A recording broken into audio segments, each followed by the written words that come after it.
Hello, dear students, class 9, okay, class 9 chemistry chapter number 4 में हम discuss कर रहे हैं structure of the atom. Structure of the atom में, ठीक है, isotopes, okay, isotopes. Today we will discuss about the isotopes, isobar and radio active isotopes, okay.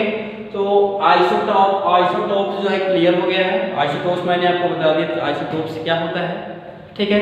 जैसे अगर हाइड्रोजन के आइसोटोप्स पूछा जाए तो आप क्या कहोगे, 1H1, ठीक है, protium, deuterium 1S2 and 1S3 tritium, ठीक है। ये हाइड्रोजन के 3 आइसोबार होते हैं। कार्बन के भी जो है हाइड्रोजन के आइसोटोप्स 3 हैं, ठीक है। उसके बाद कार्बन के भी आइसोटोप्स हैं, ठीक है, कार्बन के भी आइसोटोप्स है। और उसके बाद आपको जो है और आइसोटोप्स और किसका आपको बताया गया था, ठीक है, जैसे 1H1 हाइड्रोजन का आइसोटोप्स, उसके बाद फिर क्लोरीन के आइसोटोप्स, ठीक है। ये सभी चीज़ें आपको जो है प्रीवियस वीडियो में आपको बताया गया था, ठीक है। कार्बन के 3 आइसोटोप्स होते हैं, ऑक्सीजन के 3 आइसोटोप्स होते हैं, ठीक है, और भी कुछ एलिमेंट है जिसके आइसोटोप्स होते हैं। आइए जो है नेक्स्ट टॉपिक है आपका radio active isotopes. Radio active isotopes क्या होते हैं, ठीक है। There are the 2 types of isotopes, 2 types of isotopes, those which are stable, एक जो स्टेबल होते हैं, and those which are unstable, जो एक अनस्टेबल होते हैं। Stable and unstable, 2 types of isotopes. The isotopes which are the unstable, क्यों unstable होते हैं, क्या रीजन होता है अनस्टेबल होने का, due to the presence of extra neutrons. उसमें क्या होता है, एक्स्ट्रा न्यूट्रॉन्स होता है इन देयर न्यूक्लियाई, कहाँ पे, उनके न्यूक्लियाई में जो है एक्स्ट्रा इलेक्ट्रॉन्स होते हैं, एक्स्ट्रा क्या होते हैं, न्यूट्रॉन्स होते हैं, जिसके कारण वो क्या होते हैं, अनस्टेबल होते हैं। And emit the various types of radiation, और एक्स्ट्रा न्यूट्रॉन्स होने के कारण उसमें क्या होते हैं, वेरियस टाइप के जो रेडिएशन जो है निकलते हैं, और रेडियो एक्टिव आइसोटोप्स, उसी जो है वहाँ पे क्या निकल रहा है, रेडिएशन जो निकल रहे हैं, उसी रेडिएशन के कारण उसे हम क्या बोलते हैं, रेडियो एक्टिव आइसोटोप्स बोलते हैं, रेडियो एक्टिव आइसोटोप्स बोलते हैं। Example of the radio active isotopes, carbon 14 arsenic 74, ठीक है, ये क्या है, रेडियो एक्टिव आइसोटोप्स। सोडियम 24 क्या है, radio active isotopes. Iodine 131 isotopes. Cobalt 60 क्या है, ये radio active isotopes. And uranium 235 ये क्या है, radio active isotopes. The high energy radiation emitted by the radioactive isotopes और harmful to the human beings, वो किसके लिए हार्मफुल होगा, ह्यूमन बीइंग्स के लिए क्या होता है, हार्मफुल होता है, मींस नुकसान करता है, जब इसमें रेडिएशन निकलता है, इसमें जो आइसोटोप्स में, ओके। अब जैसे क्या है application of the radio active isotopes, application of the radioactive isotope में फर्स्ट है कि radio active isotopes are used as a fuel in the nuclear reactor, ठीक है। उसमें किसका यूज किया जाता है, ये रेडियो एक्टिव आइसोटोप्स फ्यूल का यूज करने के लिए काम आता है, फ्यूल, ठीक है। Of the nuclear power plant for the generating the electricity, जहाँ पे इलेक्ट्रिसिटी को जनरेट किया जाता है पावर प्लांट में, ठीक है, वहाँ पे जो है इसका यूज फ्यूल के यूज में किया जाता है, किसका, radio active isotopes, okay. Radioactive isotope जैसे यूरेनियम 235, यूरेनियम क्या होता है, uranium 235 isotopes is used as a fuel. Uranium 235 का यूज कहाँ पे हो रहा है, फ्यूल में हो रहा है, in the reactor of the nuclear power plant, कहाँ पे, reactor of the nuclear power plant, and for the generate electricity, और उसके हेल्प से क्या जनरेट हो रहा है, इलेक्ट्रिसिटी जनरेट हो रहा है, इलेक्ट्रिसिटी जो है जनरेट हो रहा है, ठीक है। और जो है क्या है, यूरेनियम 235 एंड प्लूटोनियम 239 क्या है, radio active isotopes are used for the making atom bomb, इसका यूज कहाँ पे किया जाता है? Means uranium 235 and plutonium 239 are use in the atom bomb. इसका यूज कहाँ पे किया जाता है? एटम बम बनाने में किया जाता है, एटम बम में, ठीक है।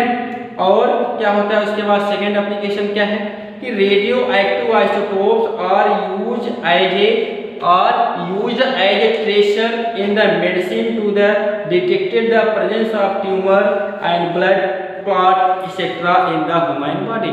जो हमारे बॉडी में कुछ डिजीज होते हैं, ठीक है, कुछ ट्यूमर्स होते हैं, ठीक है, ब्लड क्लॉट जो होता है, उसके ब्लड क्लॉटिंग जो होता है वो रेडियो एक्टिव आइसोटोप्स के हेल्प से जो है हमें जो है वो ठीक किया जाता है, उस डिजीज को जो है खत्म किया जाता है। जिससे रेडियो एक्टिव आइसोटोप्स के हेल्प से, ठीक है। जैसे आर्सेनिक 74 हो गया, आर्सेनिक क्या है? आर्सेनिक 74 आइसोटोप्स, ठीक है, is used to the detect the presence of the tumours. जो ट्यूमर्स होते हैं उसको जो है खत्म करने के लिए tumours. And sodium 24 tracer is used to the detect the presence of the blood clot. कहाँ पे ब्लड क्लॉट हुआ है उसको पता लगाने के लिए सोडियम 24 का यूज किया जाता है, और आर्सेनिक 74 का यूज ट्यूमर को जो है खत्म करने के लिए किया जाता है, ठीक है। तो यहाँ पे काम आते हैं रेडियो एक्टिव आइसोटोप्स। और क्या होता है radio active isotopes? Radio active isotopes are use in the treatment of the cancer. Radio active isotopes are use in the treatment of the cancer. Cancer के इलाज में जो है रेडियो एक्टिव आइसोटोप्स का यूज किया जाता है। जैसे कोबाल्ट 60 हो गया, cobalt 60 radio isotopes is use to the cure cancer. कहाँ पे इसका यूज किया जाता है? कैंसर के इलाज में। कोबाल्ट 60 का यूज कहाँ पे? कैंसर के इलाज में। When the high energy gamma radiation emitted by the cobalt 60 radio isotope, बहुत हाई एनर्जी से जो है रेडिएट जो होता है, कोबाल्ट 60 से क्या निकलता है? गामा रेज निकलता है। वह गामा रेज कहाँ पे होता है? कहाँ पे? Cancerous tumour in the human body. उसको क्या है? कैंसर सेल को क्या करता है? वो डिटेक्ट करता है, बर्न करता है, जला देता है, जिससे हेल्थ से वो ठीक हो जाते हैं। तो यहाँ पे यूज किया जाता है किसका? कोबाल्ट 60। किसके लिए? कैंसर के इलाज के लिए कोबाल्ट 60। और कहाँ पे यूज किया जाएगा?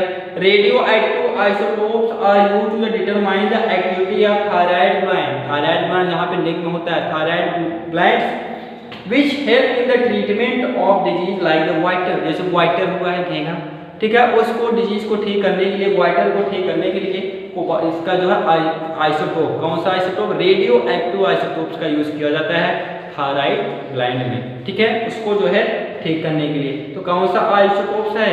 Iodine 131 radioactive as a tracer to the find how and the what rate the thyroid gland in our body, ठीक है। इसको खत्म करने के लिए आयोडीन 131 का यूज किया जाता है वाइटर का। और radio active isotopes are used in the industry to the detect the leakage in the underground oil pipeline, gas pipeline and water pipeline. और रेडियो एक्टिव आइसोटोप्स का जो यूज किया जाता है जो अंडरग्राउंड वाटर पाइप होता है, गैस पाइपलाइन होता है, ठीक है, ऑयल पाइपलाइन होता है। अगर उसमें कहीं लीकेज वगैरह होता है, उस लीकेज को जो है दूर करने के लिए, उस लीकेज को मेंटेन करने के लिए जो पाइप में होता है वहाँ पे रेडियो एक्टिव आइसोटोप्स का यूज किया जाता है। किस आइसोटोप्स का यूज किया जाता है? रेडियो एक्टिव आइसोटोप्स का यूज किया जाता है, ठीक है।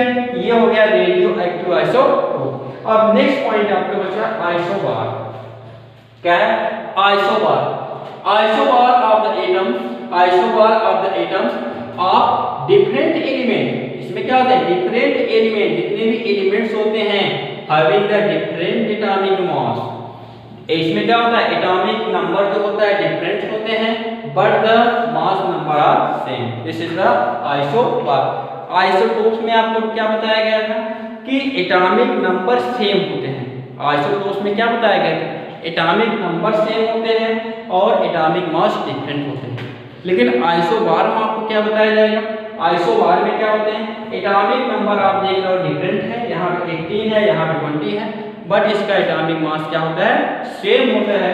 40 है, आर्गन का atomic number 18, atomic mass 40। Calcium का होता है 20, बस एटॉमिक मास 40। आप देख रहे हो एटॉमिक मास दोनों का सेम है, एटॉमिक नंबर क्या है यहाँ पे डिफरेंट है। किसमें? आइसोबार में। आइसोबार, ठीक, आर्गन, कैल्शियम। अब आर्गन में कितने प्रोटॉन है? 18 और न्यूट्रॉन्स कितने हैं? 22। मास नंबर आपने प्रोटॉन न्यूट्रॉन को ऐड किया, क्या आ गया इसका mass number. Calcium number of protons and number of neutrons are equal, then the mass number of the calcium is 20 plus 20 is equal to 40। Okay, this is the isobar. Isobar में atomic number different होंगे but atomic mass क्या होगा? Same होगा। Isobar में, isotopes में atomic number same होगा और atomic mass different होगा। ठीक है, ये रहा आपका isotopes, isobar, radio active isotope. और ये चैप्टर आपका जो है एंड हो गया, कंप्लीट हो गया। चैप्टर नंबर 1 आपका फिनिश हो गया। Okay, thank you.